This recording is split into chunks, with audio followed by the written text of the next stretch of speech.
G Sudhakaran ഇരിക്കുന്ന യോഗത്തിലിരിക്കുകയാണ്. ആ യോഗത്തിൽ ഞാൻ പങ്കെടുക്കുകയാണ്. ഈ എംഎൽഎ യോഗത്തിൽ പങ്കെടുത്തില്ല. സുധാകരൻ പറഞ്ഞ ഭാഷ എനിക്ക് മൈക്കോടെ പറയാൻ പറ്റുന്ന ഒരു ഭാഷയല്ല. ഈ എംഎൽഎ പങ്കെടുക്കാത്തതുമായി ബന്ധപ്പെട്ട് ഒരു താല്പര്യവും വികസന കാര്യങ്ങൾ ഒരു താല്പര്യവുമില്ലാത്ത എംഎൽഎ ആണ് മണലൂരിലെ എംഎൽഎ എന്നാണ് യാഥാർത്ഥ്യം. അത് ഇവിടെ നോക്കിയാൽ കാണാം.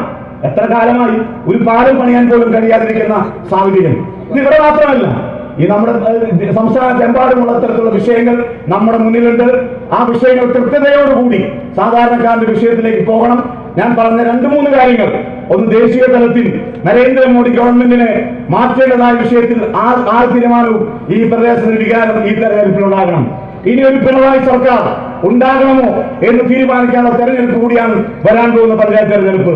ചൂണ്ടൽ പഞ്ചായത്തിന്റെ വികസന മുരടിപ്പിനെതിരായുള്ള കടുത്ത ജനവിധിയായിരിക്കണം ഈ തെരഞ്ഞെടുപ്പ് കൂടി എന്ന് സൂചിപ്പിച്ചുകൊണ്ട് ഒരു സംശയം വേണ്ട, ചൂണ്ടലിന്റെ പ്രതാപത്തിലേക്ക് തിരിച്ചു പോകുമ്പോൾ മതേതര മൂല്യങ്ങൾ കെട്ടിപ്പടുത്ത ഒരു പഞ്ചായത്ത് എന്ന രീതിയിൽ നമ്മുടെ പൂർവികരായ അബൂത്തി ഹാജിയും അബൂബക്കർ അബ്ദുൽ ഖാദറും ഉൾപ്പെടെയുള്ള ആളുകൾ ഒക്കെ ഉണ്ടായിരുന്ന ഒരു പ്രദേശമാണ്. നമുക്കൊക്കെ വലിയ ആരാധന ഉണ്ടായിരുന്ന നേതാക്കന്മാർ ജോർജ് മാഷ് ഉൾപ്പെടെയുള്ള ആളുകളൊക്കെ നമ്മുടെ കുട്ടിക്കാലത്ത് അവരെ കണ്ടാണ് ഞങ്ങളൊക്കെ രാഷ്ട്രീയം പഠിച്ചത് എന്ന കൂടി ബോധത്തിന്റെ അടിസ്ഥാനത്തിൽ ഈ തെരഞ്ഞെടുപ്പ് ഒറ്റക്കെട്ടായി മുന്നോട്ട് പോയി ചൂണ്ടൽ പഞ്ചായത്തിൽ ഐക്യ ജനാധിപത്യങ്ങളുടെ പ്രസിഡന്റ് 2026 ജനുവരിയിൽ ഉണ്ടാകും എന്ന തീരുമാനം നമുക്ക് ഈ ജാഥയിൽ എടുക്കണം എന്ന് കൂടി സൂചിപ്പിച്ചുകൊണ്ട് അഭിവാദ്യങ്ങൾ നേർന്നുകൊണ്ട് ദുർഗാവിജയം പ്രഖ്യാപിക്കുന്നു. ജയ്.